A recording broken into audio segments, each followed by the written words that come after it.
Hello everyone, my name is Nikki Sharma and welcome to my YouTube channel सरमाज math जादू। तो आज हम कंप्लीट करने वाले हैं एक्सरसाइज 7i को, जिसके हम पार्ट 2 को आज देखेंगे। इसके पार्ट 1 को हमने प्रीवियस लेक्चर में कंप्लीट कर लिया था, जिसमें हमने क्वेश्चन नंबर 1 से लेके क्वेश्चन नंबर 11 तक के सारे ही क्वेश्चंस को 1 बाय 1 करके सॉल्व किया था।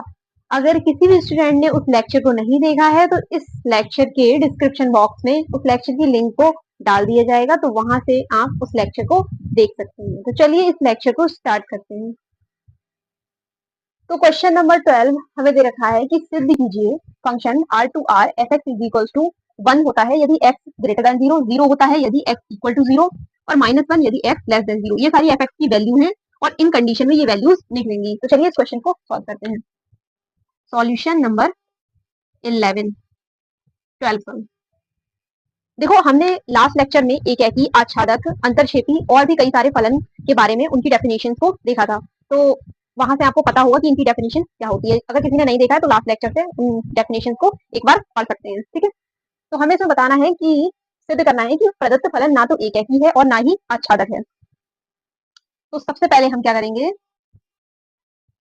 हमने इधर एक्स लिखा और इधर एफ एक्स। ठीक है, अब एक्स की वैल्यूज क्या दे रखी हैं, एक्स ग्रेटर देन 0 हो। देखो, रियल नंबर हमें दे रखा है, रियल नंबर, और रियल नंबर स्टार्ट होते हैं -इंफिनिटी से लेके +इंफिनिटी तक, जिसमें हमारे रैशनल नंबर परिमेय संख्याएं और इरेशनल नंबर अपरिमेय संख्याएं इंक्लूडेड होती हैं। ठीक है, तो हम यहाँ से वही लिखेंगे, एक्स की वैल्यू 0 से बड़ी हो, यानी 2 या फिर 1। फिर यहाँ पे दे रखा है एक्स की वैल्यू या फिर 0 हो, और दूसरा दे रखा है एक्स की वैल्यू 0 से कम हो, यानी कि निगेटिव में वैल्यू हो, -1 -2। इसके नीचे भी काफी सारी वैल्यूज हो सकती हैं और इसके ऊपर भी। ठीक है, एफ एक्स की वैल्यू क्या है, 1 दे रखी है, 0 और -1।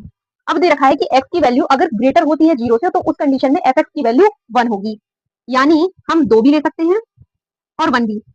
जब एक्स की वैल्यू 2 होती है तो एफ एक्स की वैल्यू 1 होगी, जब एफ एक्स की वैल्यू 1 होती है तब एफ एक्स की वैल्यू 1 होगी, यानी एक्स की वैल्यू 0 से बड़ी होगी तो एफ एक्स की वैल्यू 1 ही होगी, चाहे यहाँ पर कोई भी संख्या हो, बस एक्स की वैल्यू हमारी 0 से बड़ी होनी चाहिए और +इंफिनिटी के बीच में होनी चाहिए। ठीक है, अब उसके बाद में अगर एक्स की वैल्यू 0 होगी तो एफ एक्स की वैल्यू 0 होगी। एक्स की वैल्यू 0 से अगर कम है, यानी निगेटिव में जितनी भी वैल्यूज होंगी उन सब की जो वैल्यू होगी वो -1 होगी। ठीक है, तो यहाँ पे क्या हुआ कि 2 या 2 से ज्यादा एलिमेंट, उनका जो संबंध है वो सिर्फ और सिर्फ एक एलिमेंट से हो रहा है। तो इस कंडीशन में जो फलन होगा वो हमारा होगा बहुएक फलन। ठीक है, तो हम यहाँ पे लिखेंगे क्योंकि अवयव 2 तथा 1 का संबंध अवयव 1 से है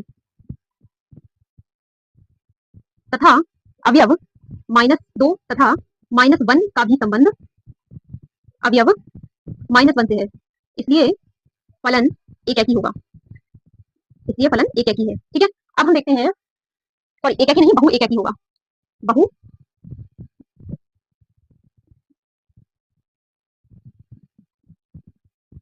बहु एक फलन होगा। ठीक है, तो अब हम देखेंगे आच्छादक के लिए। तो आच्छादक की डेफिनेशन होती है कि कोडोमेन में जितने भी एलिमेंट्स हो उन सभी के पूर्व प्रतिबिंब हो। तो यहाँ पे कोडोमेन में हमारे 3 एलिमेंट हैं। अब हम यहाँ पे देखते हैं कि क्या कोई ऐसा एलिमेंट है जिसका पूर्व प्रतिबिंब ना बने। तो देखो, अगर हम यहाँ पर सपोज 2 ले लेते हैं, अगर यहाँ पे हम 2 ले लेते हैं तो 2 किसी भी अवयव का पूर्व प्रतिबिंब नहीं है। क्यों? क्योंकि यहाँ पे सिर्फ और सिर्फ 3 एलिमेंट दिए हैं, 1 0 और -1। तो हम यहाँ पे लिखेंगे क्योंकि कोडोमेन में अवयव 2 का पूर्व प्रतिबिंब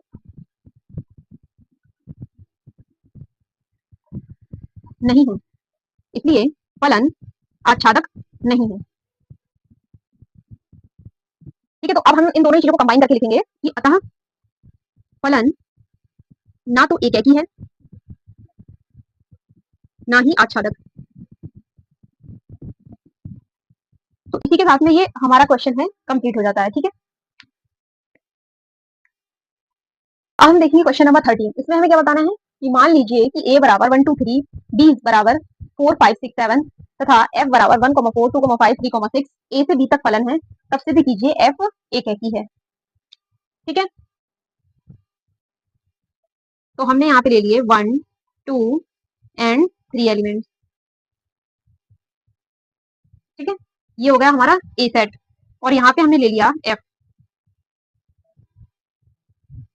4 5 6 7 1 का रिलेशन है 4 के साथ में, 2 का रिलेशन है 5 के साथ में और 3 का रिलेशन है 6 के साथ में। तो हमने यहाँ पर क्या देखा कि एक अवयव का संबंध एक अवयव के साथ में है, तो हम यहाँ से कह सकते हैं कि फलन कैसा होगा, एक ही होगा। तो हम यहाँ पे लिखेंगे चूंकि अवयव एक का संबंध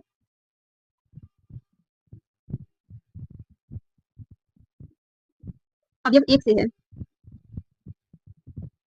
इसलिए फलन एक ही है।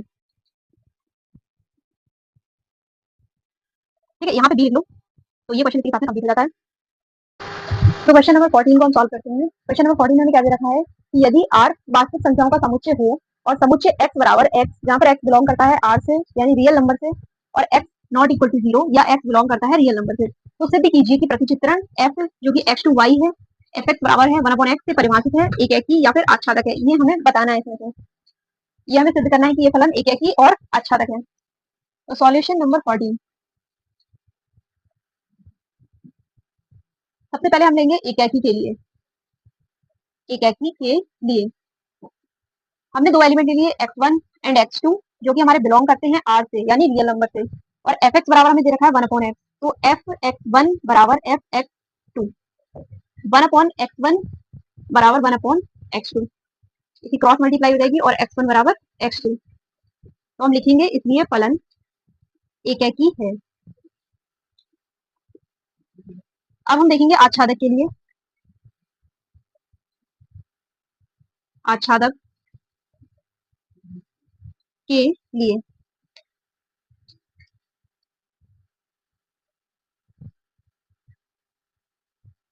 फंक्शन है हमारा x2 फंक्शन, रियल नंबर से है फंक्शन रियल नंबर पर। यहाँ पे हम लिखेंगे r, यहाँ पे f, r के अंदर हम सेट लिखेंगे रियल नंबर जितने भी होते हैं, -1/2, -1, 0, 1 एंड 1/2। ठीक है, तो fx हमारा क्या हो जाएगा 1/x, यानी -1/2 को अगर हम 1/-1/2 करेंगे तो -2 आ जाएगा, 1/-1 -1 आ जाएगा, 1/0 इंफिनिटी आ जाएगा, और 1/1 1 हो जाएगा हमारा, 1/1/2 2 हो जाएगा, एंड सो ऑन। तो -1/2 का रिलेशन हो जाएगा -2 के साथ में, -1 का -1 के साथ में, 0 का इंफिनिटी से, 1 का 1 से, और 1/2 का 2 से। तो हम यहाँ पे देखेंगे कि क्या कोई ऐसा एलिमेंट कोडोमेन के अंदर है जिसका पूर्ण प्रतिबिंब ना हो। तो इसके अंदर अगर हम कोई भी एक एलिमेंट लेते हैं, सपोज अगर हम यहाँ पे 3 लेते हैं, तो 3 का पूर्ण प्रतिबिंब बनेगा। क्यों? क्योंकि अगर हम यहाँ पे 1/3 लेते हैं तो यहाँ से हमें 3 आसानी से मिल जाएगा। तो हम यहाँ पे लिखेंगे चूंकि, इसके बाद में यहाँ पे लिखेंगे हम चूंकि कोडोमेन में सभी अवयवों के पूर्ण प्रतिबिंब है, इसलिए फलन आच्छादक है। ठीक है, अब इन दोनों ही स्टेटमेंट को हम कंबाइन करके एक जगह लिख सकते हैं कि अतः फलन एक ही तथा आच्छादक है। ठीक है, तो हमने क्वेश्चन नंबर 15 क्या दे रखा है, बताओ कि निम्नलिखित अंतरछेपी या आच्छादक, निम्नलिखित अंतरछेपी या आच्छादक है। डोमेन और रेंज को बताते हुए यह भी बताओ कि क्या वे एक ही हैं या बहु एक हैं, और x जहाँ पर क्या है एक धनराशि है। ठीक है, तो हमें ये 3 इसके पार्ट दे रखे हैं और हमें इनमें बताना है। इसमें हमें 2 चीजें बतानी है, एक तो डोमेन और रेंज को बताना है, और दूसरा फलन एक ही है, बहु एक है, अंतरछेपी है या फिर आच्छादक है। ठीक है, तो चलिए इसके फर्स्ट पार्ट को देखते हैं। सॉल्यूशन नंबर फर्स्ट, सबसे पहले इसकी डोमेन देखो क्या होती है।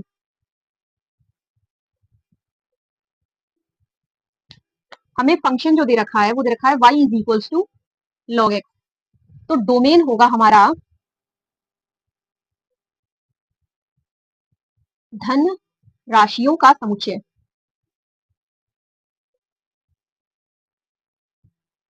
क्यों? क्योंकि x यहाँ पे दे रखा था ऑलरेडी धनराशि, तो हमने यहाँ पे ले लिया जो डोमेन होगा वो धनराशियों का समुच्चय होगा। जब x की वैल्यू यहाँ पे कोई भी पॉजिटिव वैल्यू होगी, ठीक है, वो इंटीजर्स भी हो सकते हैं, वो रियल नंबर भी हो सकते हैं, तो x यहाँ पे जब हम कोई भी पॉजिटिव वैल्यू लेंगे तो y की वैल्यू क्या होगी, तो वही चीज हम यहाँ पे लिख देंगे कि रेंज हमारी जो होगी वो होगी धन राशियों के धन राशियों के लॉग का समुच्चय। ठीक है, जब x यहाँ पे धनराशियों का समुच्चय है तो y की वैल्यू अगर हम निकालें तो होगी धनराशियों के लॉग के समुच्चय की वैल्यू। ठीक है, कैसे? जैसे x बराबर हमने यहाँ पे 2 लिख दिया तो y बराबर हो जाएगा log 2, यानी ये जो 2 है इसका लॉग y की वैल्यू होगी। तो वही हमने लिख दिया कि डोमेन हो जाएगी धनराशियों का समुच्चय और रेंज हो जाएगा धनराशियों के लॉग का समुच्चय। अब इसके आगे हमें बताना है कि फलन कैसा है, फलन का प्रकार क्या है। ठीक है, तो सबसे पहले हम देखेंगे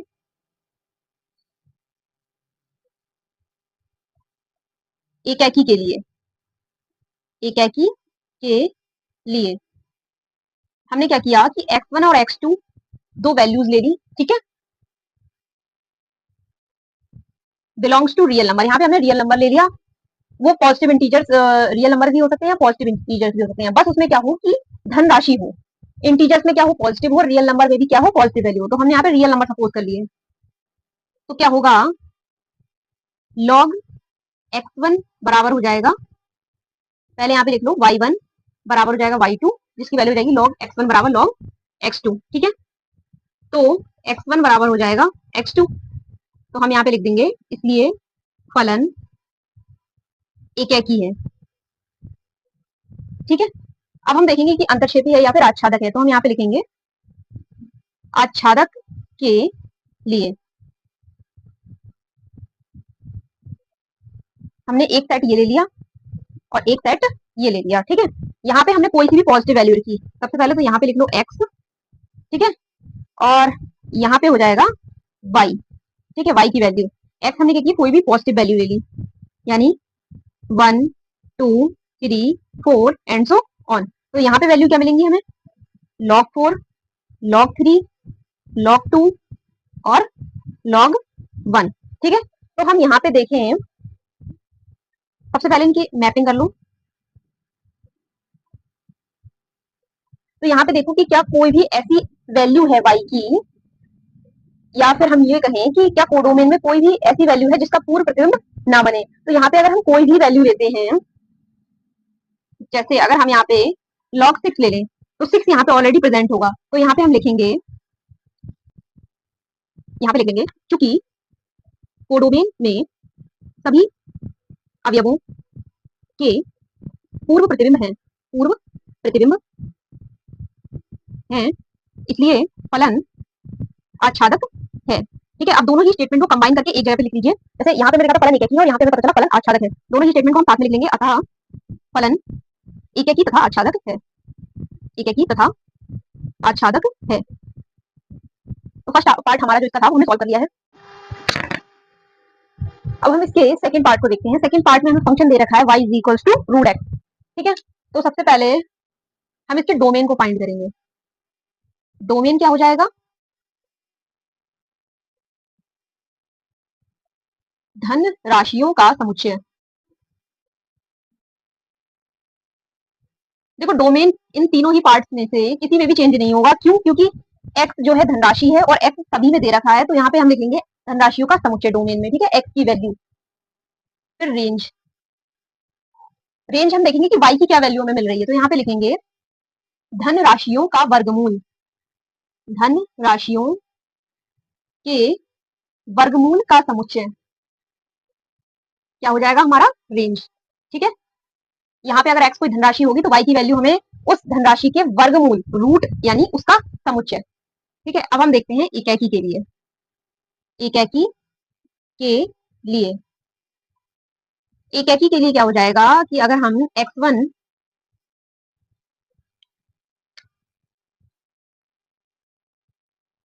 अगर हम x1 और x2 कोई भी रियल नंबर ले लें तो रूट x1 बराबर हो जाएगा रूट x2 के, अगर हम इसका स्क्वायर कर दें तो x1 बराबर क्या हो जाएगा x2। ठीक है, तो इसलिए फलन एकाकी है। अब हम देखेंगे आच्छादक के लिए। फंक्शन है हमारा real number to f to r. ठीक है, इधर लिख लो रियल नंबर्स, इधर एफ। रियल नंबर्स में भी हमें चाहिए पॉजिटिव वैल्यूज, यानी 1 2 3 एंड 4 एंड सो ऑन। ठीक है, अब y बराबर हो जाएगा रूट एक्स, यानी सारी वैल्यूज हमें रूट के अंदर लेनी है, root of 4, root of 3, root of 2, root of 1 and so on. Root of 4 की वैल्यू हो जाएगी 2, और ये तो सब ऐसे ही रहेंगे, और रूट ऑफ 1 की वैल्यू भी हो जाएगी हमारे पास 1।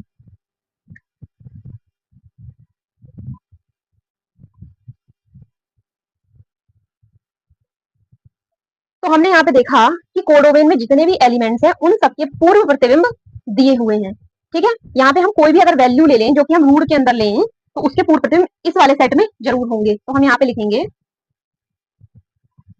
चूंकि कोडोमेन में सभी अवयवों सभी अवयवों के पूर्व प्रतिबिंब हैं, इसलिए फलन आच्छादक है। ठीक है, अब दोनों ही स्टेटमेंट को कंबाइन करके एक जगह खुद से लिख लेना कि अतः फलन एक एकी तथा आच्छादक है, और इसके साथ में ये पार्ट ही हमारा कंप्लीट हो जाएगा। अब हम इसके पार्ट नंबर 3 को सॉल्व करते हैं। फंक्शन क्या दे रखा है, y is equal to 10x। तो इसमें क्या होगा, जैसा कि मैंने अभी लास्ट क्वेश्चन में बताया था कि डोमेन तो सभी पे सेम ही रहेगा, डोमेन हो जाएगा धनराशियों का समुच्चय, और रेंज हमें खुद से देखनी होगी फंक्शन के अकॉर्डिंग। तो रेंज हो जाएगी धन राशियों के टेंजेंट का समुच्चय, के टेंजेंट का समुच्चय।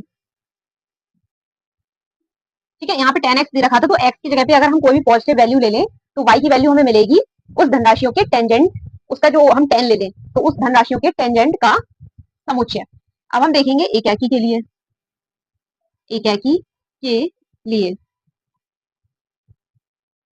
अगर हमने x1 और x2 मान लिए जो कि बिलोंग करते हैं R से, तो 10x1 बराबर हो जाएगा 10x2 के, 10 से 10 कैंसिल नहीं होगा, x1 क्या होगा यहाँ पे नॉट इक्वल टू हो जाएगा x2 के। क्यों, क्योंकि अगर हम x1 की जो वैल्यू है, अगर हम 10x1 की जगह पे 10 जीरो ले लें तो इसकी वैल्यू हमें 0 मिल जाएगी, और अगर हम x2 के जगह पे 10 पाई ले लें तब भी हमें वैल्यू 0 मिल जाएगी। मतलब अगर हम इस केस के अकॉर्डिंग 10 की दो वैल्यूज लें, x1 और x2 में अलग अलग लेके दोनों की वैल्यूज को अगर देखें तो वैल्यूज तो इक्वल आएंगी, इसकी वैल्यू भी 0 आएगी लेकिन इसकी वैल्यू भी 0 आएगी। पर होता क्या है कि x1 एंड x2 हमें डिफरेंट लेने पड़ेंगे तभी इनकी वैल्यू 0 मिलेगी। तो हम यहाँ पे लिख देंगे x1 x2 not equal to 0, एक चुकी करके हम यहाँ पे लिख लेंगे। ठीक है, तो हम यहाँ पे लिखेंगे इसलिए फलन एकाकी नहीं है। अब एकाकी नहीं है तो कैसा होगा, बहु एक फलन होगा। ठीक है, अब देखेंगे हम आच्छादक के लिए, आच्छादक के लिए इधर हमने रियल नंबर्स ले लिए, इधर हमने फंक्शन ले लिया। x की वैल्यूज क्या लेनी है, x यहाँ पे क्या होगा एंगल होगा। ठीक है, जैसे 10 30 10 45 10 60, तो वो हमें लेना है। तो सबसे पहले हमने 10 0 के लिए ले लिया, फिर 10 30 के लिए ले लिया, 10 45 के लिए ले लिया, 10 60 के लिए ले लिया। ठीक है, एंड सो ऑन। तो 10 0 की वैल्यू 0, 10 30 की वैल्यू 1/√3, 10 45 की वैल्यू 1, 10 60 की वैल्यू √3। ठीक है, तो यहाँ पे क्या है कि कोडोमेन में जितने भी एलिमेंट हैं सभी के पूर्व प्रतिबिंब हमें मिल रहे हैं। तो हम यहाँ पे लिखेंगे चूंकि कोडोमेन में सभी अवयवों के पूर्व प्रतिबिंब हैं, तो इसलिए फलन आच्छादक है। ठीक है, अब क्या करें, दोनों ही स्टेटमेंट को कंबाइन करके लिख लो कि अतः फलन एकाकी नहीं है, मतलब बहु एक है, अतः फलन बहु एक तथा आच्छादक है, और इसके साथ में ये तीनों ही पार्ट हमारे कंप्लीट हो गए। तो हमें क्वेश्चन नंबर 16 क्या दे रखा है कि x सभी त्रिभुजों का समुच्चय है, y धन वास्तविक संख्याओं का समुच्चय है। तो सिद्ध करो कि प्रतिचित्रण f x to y, जहां f डेल्टा बराबर क्या है त्रिभुज का क्षेत्रफल, डेल्टा जो है बिलोंग करता है x से, बहु एक आच्छादक है। हमें ये चीज प्रूव करनी है। ठीक है, तो हमने क्या किया, एक सेट ये बना लिया और एक सेट ये बना लिया। ठीक है, ये हो गया x, x क्या है सभी त्रिभुजों का समुच्चय है, y है वास्तविक संख्याओं का समुच्चय, फंक्शन है x to y। देखो यहाँ पे लिख लो डेल्टा, यहाँ पे लिख लो एफ डेल्टा। ठीक है, डेल्टा हो गया त्रिभुजों का समुच्चय, एफ डेल्टा होगा उन सभी त्रिभुजों का क्षेत्रफल। ठीक है, तो हमने यहाँ पे ले लिया पहला त्रिभुज डेल्टा 1, दूसरा त्रिभुज डेल्टा 2, तीसरा त्रिभुज डेल्टा 3, चौथा त्रिभुज डेल्टा 4, और भी हम त्रिभुज ले सकते हैं क्योंकि त्रिभुजों का समुच्चय बोला है। ठीक है, कोई भी लिमिट नहीं हो रही है कि कितने त्रिभुज हैं। एफ डेल्टा क्या हो जाएगा, एफ ऑफ डेल्टा 1, ठीक है, F of delta 2, F of delta 3, और ये हो जाएगा एफ ऑफ डेल्टा 4। ठीक है, एंड सो ऑन। तो देखो पहला जो त्रिभुज है इसका क्षेत्रफल एफ डेल्टा 1 हो गया। ठीक है, अभी क्या होगा, दूसरा जो त्रिभुज है उसका क्षेत्रफल भी एफ डेल्टा 1 हो सकता है। ठीक है, अब हमने तीसरा जो त्रिभुज लिया उसका एफ डेल्टा 2 हो गया, और चौथे त्रिभुज का भी एफ डेल्टा 2 हो सकता है। ठीक है, उसके बाद हम यहाँ पे कोई भी जो समुच्चय लेंगे उसका एफ डेल्टा 3 होगा, उसके बाद एफ डेल्टा 4 होगा। देखो अगर हम यहाँ पे क्षेत्रफल की अगर कोई वैल्यू ले लेते, जैसे 25 ले ली यहाँ पे, और हमने यहाँ पे हमने 64 ले ली, तो देखो कोई भी दो त्रिभुज हैं उनके क्षेत्रफल समान हो सकते हैं। ठीक है, तो हमने वही चीज यहाँ पे ली है कि डेल्टा 1 और डेल्टा 2 का क्षेत्रफल समान है। ठीक है, एफ डेल्टा 1 है जो कि, और दो त्रिभुज हैं डेल्टा 3 और डेल्टा 4, उनके भी हमें जो क्षेत्रफल है वो समान हो सकते हैं। ऐसा हमने अपने तरफ से इसलिए माना है क्योंकि यहाँ पे हमें सिद्ध करना है कि फलन जो है वो एक बहुआच्छादक है। ठीक है, अगर यहाँ से क्लियर ना हो तो हम वैल्यूज भी अपने तरफ से मान सकते हैं कि 25 और 64। ठीक है, कोई भी वैल्यूज हम मान लेंगे। तो हम क्या देखेंगे, हमने देखा कि दो अवयव हैं जिनका संबंध एक से है, अतः फलन कैसा होगा, बहुएक फलन होगा। और हमने ये भी देखा कि कोडोमेन हमने हमने जितने भी एलिमेंट्स लिए उन सभी के पूर्व प्रतिबिंब हैं। ठीक है, यहाँ पे कोई भी क्षेत्रफल दिया होगा वो यहाँ के एलिमेंट्स का क्षेत्रफल होगा। तो हम यहाँ पे लिखेंगे चूंकि दो अवयवों का संबंध, दो अवयवों, या फिर लिख लेंगे दो त्रिभुजों का क्षेत्रफल। तो चूंकि दो अवयवों का संबंध एक अवयव से है, एक अवयव से है, इसलिए फलन बहुएक है। अब दूसरी हम आच्छादक के लिए ले लेंगे, चूंकि कोडोमेन में सभी अवयवों के पूर्व प्रतिबिंब हैं।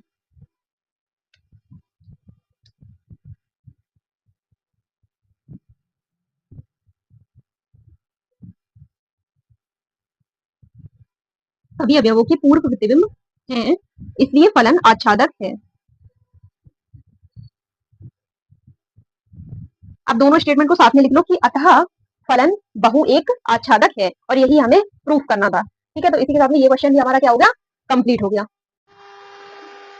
तो क्वेश्चन नंबर 17 हम देखते हैं कि यदि आर वास्तविक संख्याओं का समुच्चय है तथा प्रतिचित्रण F R to R F X बराबर दे रखा है E to the power X, जहाँ पे एक्स हमारा बिलोंग करता है आर से, द्वारा परिभाषित है, तो सिद्ध कीजिए कि एफ एक है कि प्रतिचित्रण है। बहुत ही छोटा सा क्वेश्चन है, तो देखते हैं।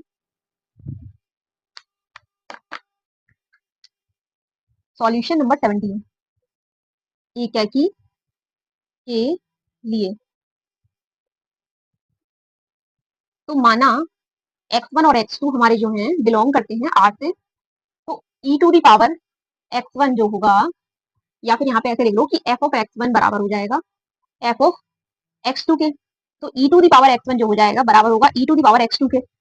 अब एक चीज है कि अगर दोनों साइड जो है बेस इक्वल है, यानी आधार अगर इक्वल है, तो जो ऊपर की पावर होती है वो हमारी इक्वल हो जाती है। ठीक है, तो यहाँ पे e और e यानी बेस सेम है, तो x1 बराबर हो जाएगा x2 के। ठीक है, तो हम यहाँ पे लिखेंगे इसलिए फलन एक एक ही है। ठीक है, और यही हमें प्रूफ करना है, इसके आगे हमें और कुछ प्रूफ नहीं करना है। तो क्वेश्चन नंबर अब हम देखेंगे 18 में क्या दे रखा है कि यदि x बराबर है 2 3 4 5 y is equal to x y z, तो कारण सहित सिद्ध कीजिए कि यह बहु एक आच्छादक प्रतिचित्रण है। ठीक है, तो हमें क्वेश्चन में ये दे रखा है, इसे हम लिख लेते हैं एक्स वाई 2 3 4 एंड 5, वाई दे रखा है एक्स वाई एंड जेड।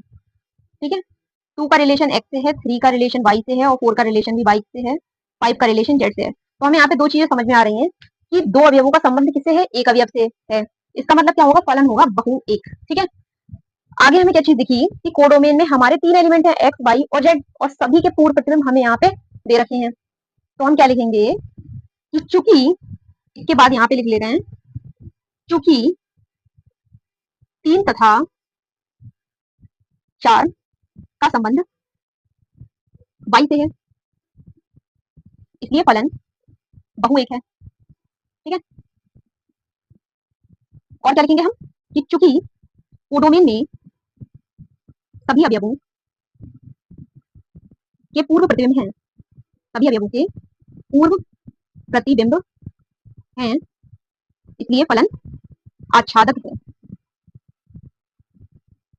दोनों स्टेटमेंट को कंबाइन करके एक जगह पे लिख लो कि अतः फलन बहुएक आच्छादक है। ठीक है, और यही बात हमें प्रूफ करनी थी। ठीक है,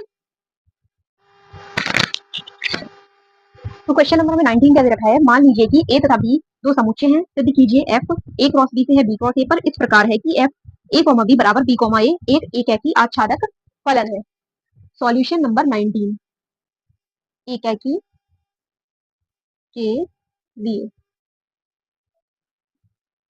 तो माना A1 B1 एंड A2 जो B2 है वो बिलोंग करता है A क्रॉस B से। ठीक है, तो F A1 B1 बराबर हो जाएगा F A2 B2 के। ठीक है, अब F A1 B1 किसके बराबर हो जाएगा, B1 A1 के। ठीक है, यहाँ से B1 A1 के और A2 B2 बराबर हो जाएगा B2 A2 के। ठीक है, तो चूंकि B1 बराबर होता है B2 के एंड A1 बराबर है A2 के। ठीक है, क्यों, क्योंकि दोनों के ऑर्डर पेयर सेम है, जब ऑर्डर पेयर सेम होते हैं तो फर्स्ट एलिमेंट दोनों के इक्वल होते हैं, लास्ट एलिमेंट दोनों के आपस में इक्वल होते हैं। तो हम इसे ऐसे भी लिख सकते हैं कि A1 B1 बराबर A2 B2। ठीक है, तो हम लिखेंगे इसलिए फलन एकैकी है। जब ये दोनों एलिमेंट आपस में इक्वल हैं, B1 B2 के इक्वल है और A1 A2 के इक्वल है, तब उस कंडीशन में हम A1 B1 के इक्वल हम A2 B2 भी लेंगे, तो इसलिए फलन क्या होगा, एकैकी होगा। अब हम देखेंगे आच्छादक के लिए, आच्छादक के लिए ये ए क्रॉस बी हो गया और यहाँ पर बी क्रॉस ए हो गया। ठीक है, हमने यहाँ ले लिया 1,2 3,4 5,6। ठीक है, तो बी क्रॉस ए हो जाएगा 2,1 4,3 और 6,5। तो हम यहाँ पे देखेंगे कि कोडोमेन में जितने भी एलिमेंट हैं उन सभी के पूर्व प्रतिबिंब हैं। क्यों, क्योंकि अगर यहाँ पे हम 7,8 लें तो यहाँ पे क्या होगा, 8,7 होगा। मतलब ऑर्डर पेयर अगर हम उनका चेंज कर दे तो वो हमें यहाँ पे मिल जाएगा आसानी से। तो हम यहाँ पे लिखेंगे चूंकि कोडोमेन में सभी अवयवों के पूर्व प्रतिबिंब हैं, के पूर्व प्रतिबिंब हैं, इसलिए फलन आच्छादक है। अब दोनों स्टेटमेंट को साथ में लिख देना कि अतः फलन एकैकी तथा आच्छादक है, और यही बात हमें यहाँ पे प्रूफ करनी थी। तो क्वेश्चन नंबर हमें 20 यह दे रखा है कि मान लीजिए कि समस्त n बिलोंग्स टू n के लिए f ऑफ n बराबर n प्लस 1/2 कब है, यदि n विषम है, और n/2 कब है, यदि n सम है, द्वारा परिभाषित एक फलन f n to n है, तब बताना है कि क्या फलन f एकैकी आच्छादी है। अपने उत्तर पर औचित्य भी बताइए। तो सॉल्यूशन नंबर 20 दे रखा है हमें। सबसे पहले हम लेंगे एकैकी के लिए,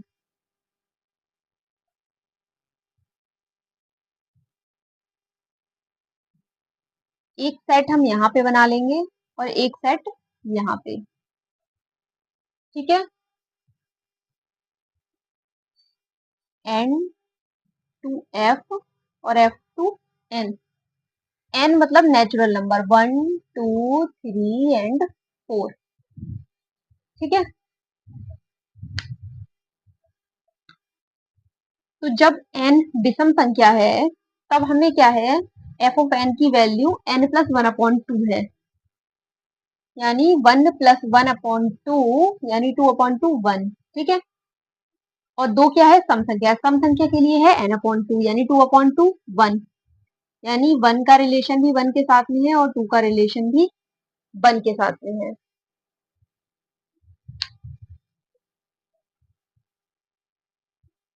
अब 3 क्या है, एक विषम संख्या है, तो 3 प्लस 1/2 यानी 4/2 यानी 2। ठीक है, अब 4 हम देखेंगे, 4 क्या है, एक सम संख्या है, तो 4/2 क्या होगा? 2, यानी 4 का रिलेशन भी 2 के साथ में होगा। तो हमें ये फलन कौन सा मिल गया? बहुएक फलन, इसलिए फलन एकैकी नहीं है। ठीक है, क्योंकि दो अवयवों का संबंध एक अवयव से है। अब हम देखेंगे आच्छादी के लिए। आच्छादी के लिए, तो आच्छादी के लिए क्या है कि कोडोमेन में अगर हम कोई भी एलिमेंट लें तो उसका पूर्ण प्रतिबिंब हमें मिलता है या नहीं मिलता है, इस बेस पे हम बता सकते हैं कि फलन आच्छादी होगा या नहीं।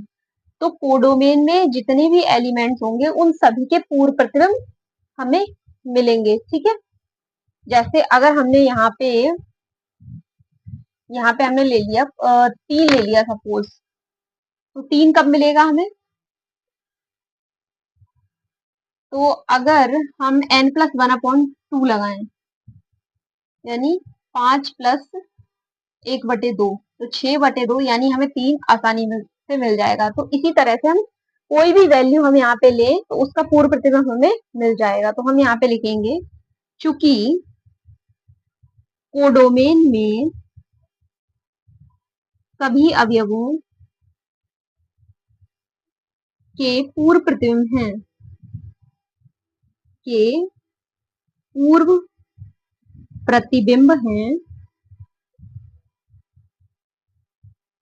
इसलिए फलन आच्छादी है।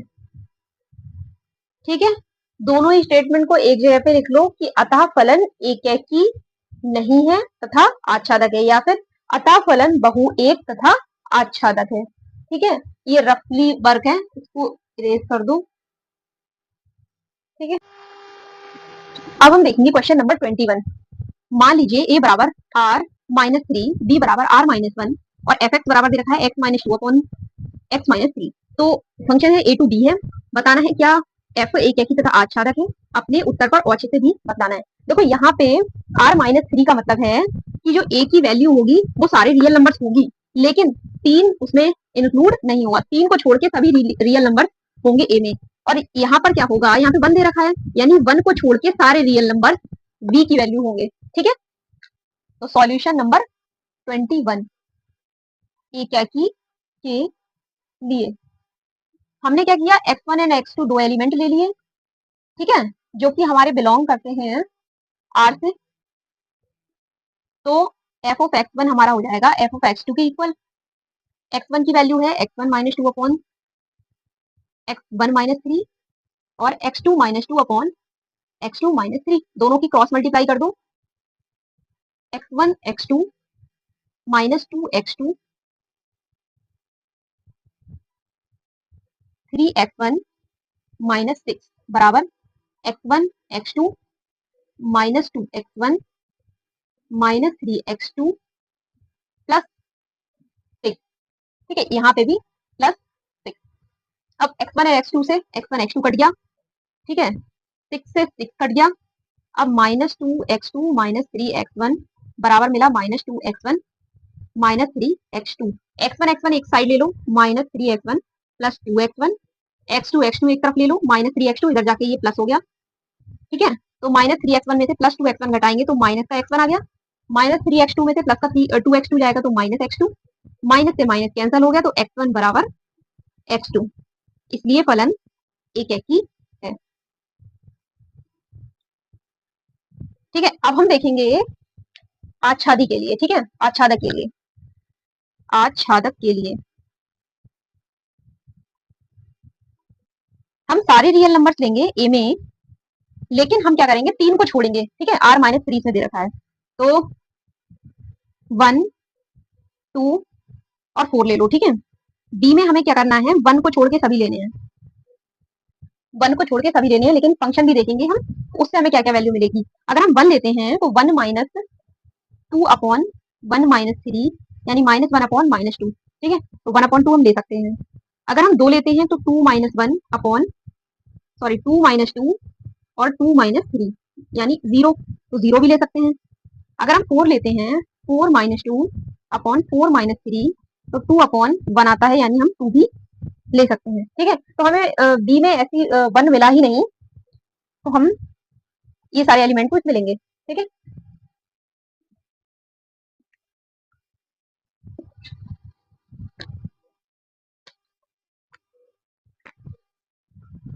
वन का रिलेशन 1/2 से, 2 का रिलेशन 0 से और 4 का रिलेशन 0 से। तो हम कोडोमेन में हमने देखा कि सारे ही एलिमेंट्स के पूर्व प्रतिबिंब हैं, अतः फलन कैसा होगा, आच्छादी फलन होगा। ठीक है, तो हम लिखेंगे चूंकि कोडोमेन में सभी अवयवों के पूर्व प्रतिबिंब हैं,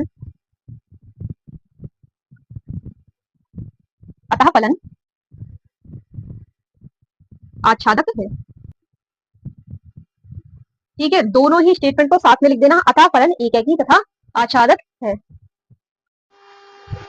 अब हम देखते हैं क्वेश्चन नंबर 22। क्वेश्चन नंबर 22 में क्या है, निम्नलिखित में से प्रत्येक स्थिति में बताइए कि क्या दिए हुए फलन एकाकी आच्छादक या फिर एकाकी आच्छादी हैं। अपने उत्तर पर का औचित्य भी बताइए। फर्स्ट पार्ट दे रखा है एफ एक्स बराबर 3 माइनस 4x, फंक्शन है R2R, और सेकंड पार्ट दे रखा है एफ एक्स बराबर 1 प्लस एक्स स्क्वायर, फंक्शन है R2R। तो इसके पहले पार्ट को सबसे पहले देखेंगे। एकाकी के लिए क्या होगा, माना x1 एंड x2 जो है बिलोंग करते हैं R से, तो f ऑफ x1 बराबर हो जाएगा f ऑफ x2 के। एफ एक्स बराबर है 3 माइनस 4x, तो एफ ऑफ x1 हो जाएगा 3 माइनस 4x1 और 3 माइनस 4x2। 3 से 3 कैंसिल हो जाएगा, तो माइनस 4x1 बराबर माइनस 4x2। माइनस से माइनस कैंसिल, 4 से 4 कैंसिल, तो x1 बराबर x2। ठीक है, इसलिए फलन एकाकी है। अब इसके बाद हम देखेंगे आच्छादक के लिए।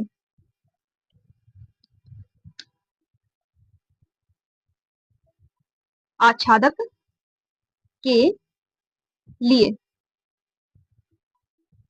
तो हमने x यहाँ पे ले लिया और यहाँ ले लिया एफ एक्स।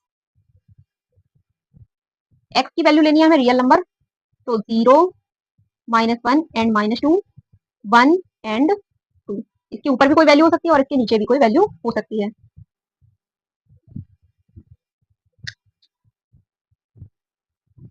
एफ एक्स है 3 माइनस 4x, तो 3 प्लस 8 कितना हो जाएगा, 11।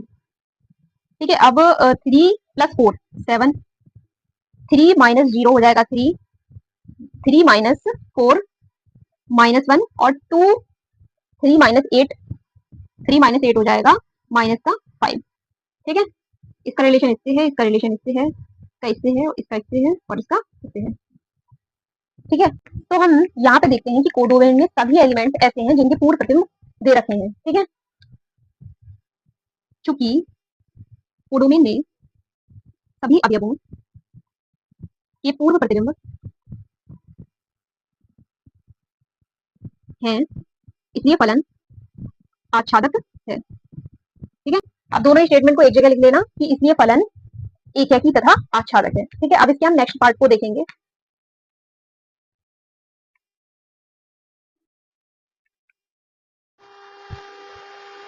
अब हम इसके सेकंड पार्ट को देखते हैं। फंक्शन दे रखा है 1 प्लस एक्स स्क्वायर जो कि है R2R। सॉल्यूशन नंबर 2, एकाकी के लिए हमें देखना है x1 x2 हमने R से बिलोंग करवा लिए, तब क्या होगा, एफ एक्स 1 बराबर हो जाएगा एफ एक्स 2 के। 1 प्लस एक्स 1 का स्क्वायर बराबर हो जाएगा 1 प्लस एक्स 2 के स्क्वायर से, 1 से 1 कैंसिल, तो x1 स्क्वायर बराबर हो जाएगा x2 स्क्वायर के। तो x1 बराबर हो जाएगा प्लस माइनस x2 के, अगर हम इनका वर्गमूल ले ले तब। ठीक है, तो क्योंकि x1 की हमें दो वैल्यूज प्राप्त हुई है, x1 प्लस का x2 और माइनस का x2, तो हम यहाँ पे लिखेंगे इसलिए फलन एकाकी नहीं है, एकाकी नहीं है। अब हम देखेंगे आच्छादक के लिए। आच्छादक के लिए यहाँ पे x, यहाँ पे x ले लिया और यहाँ पे एफ एक्स ले लिया। x रियल नंबर लेना है तो -2 -1 0 1 एंड 2। एफ एक्स है 1 प्लस एक्स स्क्वायर यानी 1 -2 का स्क्वायर 4, तो 1 प्लस 4 हमारा हो जाएगा 5, 1 प्लस 1 हो जाएगा 2, 1 प्लस 0 1 और 1 प्लस 1 2 हो जाएगा, तो इसे दो बार रिपीट नहीं करेंगे हम। और 1 प्लस 2 का स्क्वायर 4 यानी 4 प्लस 1 5, यानी इसका रिलेशन इससे है, -2 का रिलेशन 5 से है, और 2 का रिलेशन भी 5 से है, -1 का रिलेशन 2 से है, और 1 का रिलेशन भी 2 से है, 0 का रिलेशन 1 से है। देखो हमने यहाँ पे देखा था कि फलन एक है कि नहीं है, मतलब फलन कैसा है, बहु एक है। और वही हमने सेम चीज यहाँ पर भी देखी कि दो एलिमेंट्स का रिलेशन -2 और 2 का रिलेशन 5 से है, और -1 का रिलेशन -1 और 1 का रिलेशन 2 से है, ठीक है, यानी दो अवयवों का संबंध एक अवयव से है। तो हम यहाँ पे लिखेंगे, तो हम कह सकते हैं कि फलन कैसा है, बहु एक है। लेकिन हमें यहाँ पे देखना है आच्छादक के लिए, तो आच्छादक में हम कोई ऐसा एलिमेंट कोडोमेन के अंदर लें जिसका पूर्व प्रतिबिंब ना बने। तो अगर हम यहाँ पे -2 ले लेते हैं, तो हम चेक करेंगे कि क्या -2 किसी भी कंडीशन में इस वाले सेट में आ रहा है।